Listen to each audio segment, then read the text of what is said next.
Kuna taarifa zimepatikana za mpango haramu unaoratibiwa na Abduli kwa kushirikiana na bloga mmoja maarufu pamoja na wasanii wa Bongo Movie na wale wa Bongo Flava na watu wawili watatu maarufu nchini Tanzania. Mpango huu umeshaanza kutekelezwa na mpango huu una hatua angalau mbili za msingi. Katika hatua ya kwanza ambayo kama nilivyosema awali imeshaanza kutekelezwa, hao wasanii, Abduli ameandaa message, ujumbe, na huo ujumbe umepelekwa kwa huyu blogger na huyu blogger ameupeleka kwa wasanii.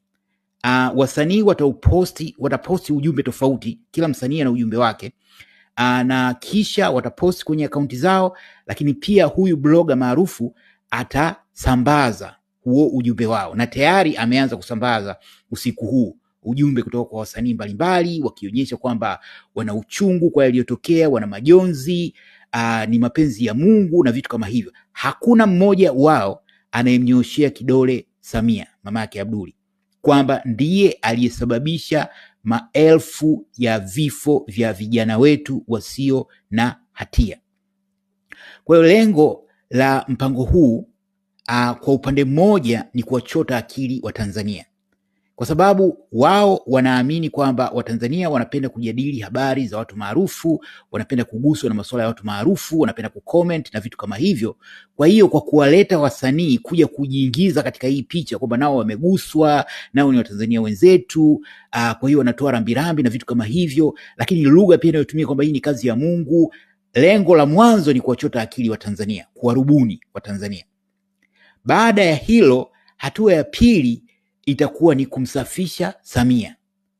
Kwa hiyo kwa sasa wanakwepa, hata ukipita katika akaunti zao hakuna pongezi za ushindi, hakuna maneno mengi kuhusu Samia. Kwa hiyo kwa sasa wanajiweka katika kundi la wananchi. Kwa hiyo watawachota akili wa Tanzania ili Watanzania waamini hawa watu. Baada ya kufanikiwa kupata hiyo imani ya Watanzania, wataenda katika hatua ya pili ya kumsafisha Samia. Lakini yote haya ifahamika kwamba yote haya yanatokea wakati taarifa zilizopatikana usiku huu zinaeleza kwamba vikosi vya mauaji hivyo vya Samia vinaendelea kuua watu. Taarifa kutoka Dodoma na taarifa kutoka Mwanza zinaeleza kwamba vikosi hivyo vinaendelea kupiga watu risasi.